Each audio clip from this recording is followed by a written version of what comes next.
Hi guys, welcome back. My name's Shayda Campbell, and in today's video we're going to illustrate and paint this watercolor fox in a floral spring wreath. So let's get started. And I want to take a sec to say thank you to those of you supporting me on Patreon. This week for channel bonus content, I am serving you a cute watercolor fox clip art, as well as a coloring page made from the fox illustration. So go check that out after the video. You'll find all of the bonus content on my Patreon site for a $2 monthly donation. So I'm starting today with my little sketch of the fox in the wreath. I've got it transferred onto a piece of tracing paper, and that's so that it's easy for me to transfer onto my piece of watercolor paper, which I also have there. And I'm going to use a piece of graphite transfer paper. You just place it dark side down underneath your traced image. So you would trace your own drawing on a piece of tracing paper, place it on top of the watercolor paper, and then this graphite transfer paper, you just go over your whole sketch with a nice sharp pencil, lift up the tracing paper and the transfer paper, and you'll have a transferred image, and then you're ready to start painting. But before we begin painting today, I want to talk a little bit about drawing the fox, and I also want to talk about how drawing animals doesn't have to be scary. So the first fox that I'm going to do is very sort of nondescript and cartoony, and it just starts with this rounded triangle head, two little pointy ears. You've got the snout, the beady eyes, and you can see you can play around with it there, but his face comes together and it's so simple. And you have a lot of choice when it comes to animals. They can be very cartoony or they can be very realistic. You know, there's a lot of range, and you can fall in that range wherever you're comfortable.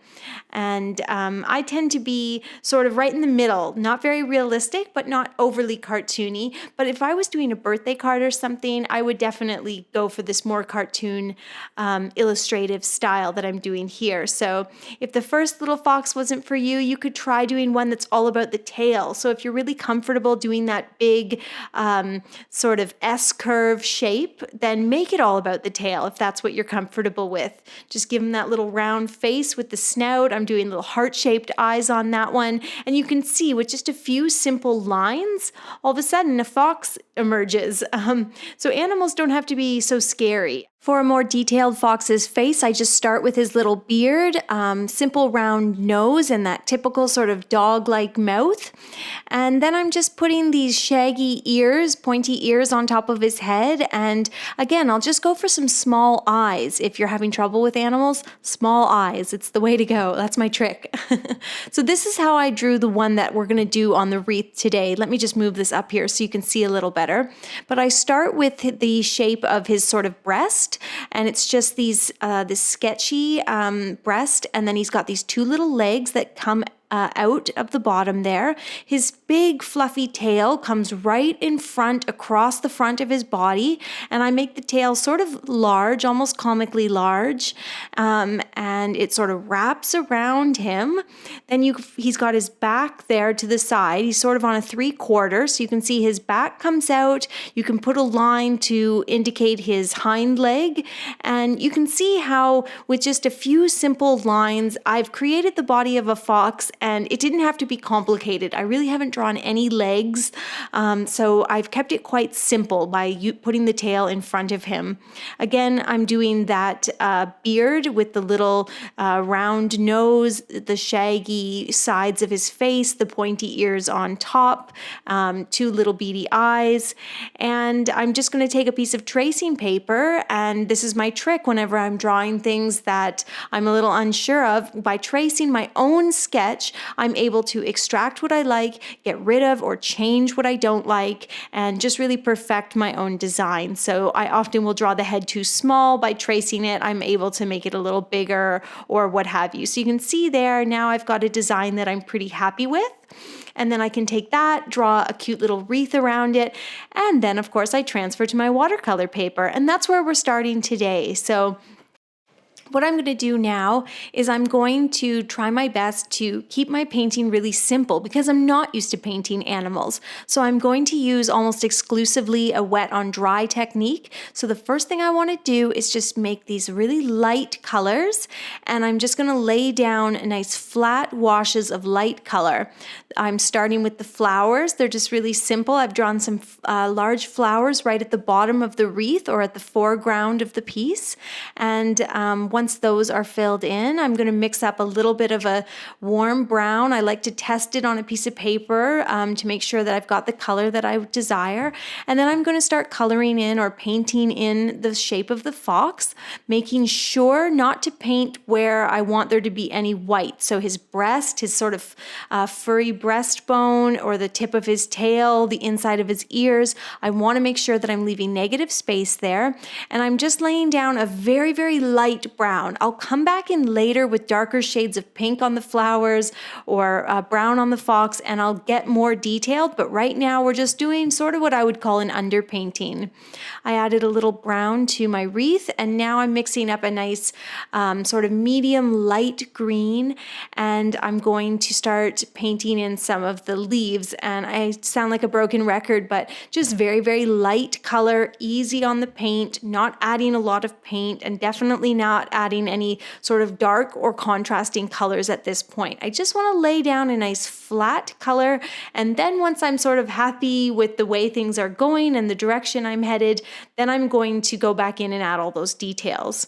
Going up the length of the wreath, I'm adding little pairs of green leaves, and they sort of get a little smaller as they reach the top of the wreath. And I've done a wreath where the leaves grow towards each other or towards the top and meet in the center. But you could have all the leaves going one direction. You could do a floral wreath, totally up to you.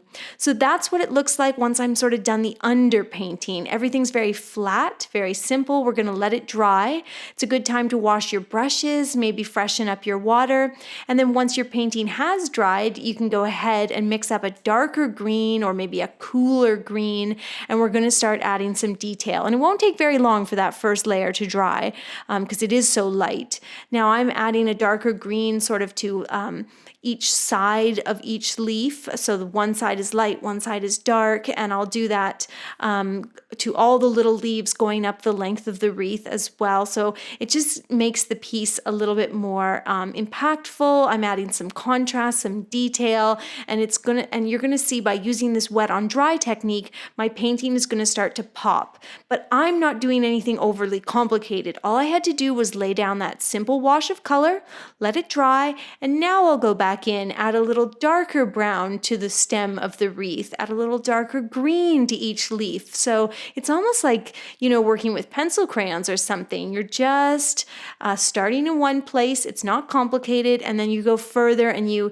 can see now I'm adding some darker pink to the inside of each flower so that it looks like these poppies are sort of opening to the sun. And so in the center, they're a little darker. And then around the edges of the petals, they're much lighter where the light would be hitting them. The flowers on the right are sort of roses. So I'm just adding some shading, very nondescript shading to make it look sort of petally and lumpy the way a rose would, sort of a garden rose. I'm also going to add some berries, and that's really simple, just taking the very, very tip of my round pointed brush and doing these tiny little circles. So I think those look quite cute and pretty going up the wreath as well. And I'm just adding more color and contrast wherever I need it. And then I mixed up a little bit of gray. And now I'm going to go back in and add some more detail on the fox. So of course his legs are dark, but I also want to add some shading to his breast, his ears, even his tail. I don't want to go too heavy on this. You really want a light hand. Of course the nose and the legs are dark, but also the nose, be sure to leave a little highlight on top. That really makes the nose pop. But yes, have a light hand when it comes to the shading in the ears and the breast, because he is supposed to be white, but we want it to look sort of fluffy and furry. So that's how the fox begins to come together. Then I went in with a darker reddish brown color and started to add some lines to make the fox, look like he is furry. And I really haven't painted a lot of animals, but using this wet on dry technique for the watercolor, it really gave me a lot of control, and it made me feel like this was something that I could achieve even though this was totally new to me. I have sketched foxes before, but I just have never tried doing any animals really in watercolor other than the watercolor birds that I did back in December.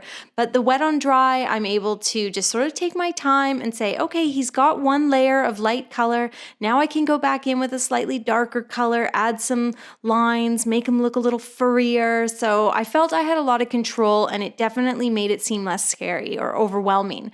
Once I was letting the fox dry, I sort of thought, oh, the wreath looks a little tight. I just wanted to loosen it up and make it look a little more fun and spring. So I decided to add some more periwinkle colored flowers.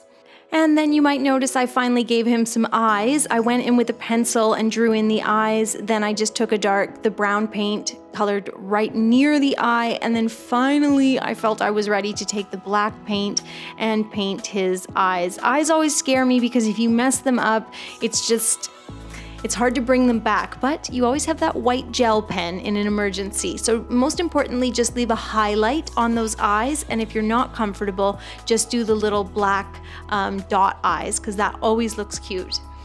Okay, and then once this was all dry, I decided to just go over everything with my Pigma Micron artist pen. I just love doing that black sketchy line on an illustrative watercolor piece like this one. And if you decide to do the artist pen on your piece, it's totally up to you how far you take it. You could add a lot of detail, like veining on all the leaves. I tend to add quite a bit of detail when I do it. I add a stamen to the center of every flower and just sort of go around all the leaves and make everything kind of pop with that sharp black line. Doing the black line is also a great idea if you haven't done a lot of watercolor animals and you're a little nervous or you're uncomfortable, or if you just sort of feel like you missed some of the details in the watercolor. You can kind of play catch up with the black pen and add his whiskers or add some detail to his eyes. So I hope that will help you to come out with a piece that you're really happy with. And that's him, all done. Thank you guys so much for watching today. Make sure to click that subscribe button if you enjoyed the video. Leave me a comment, let me know what animal you'd like to see next in watercolor, and I'll see you next week.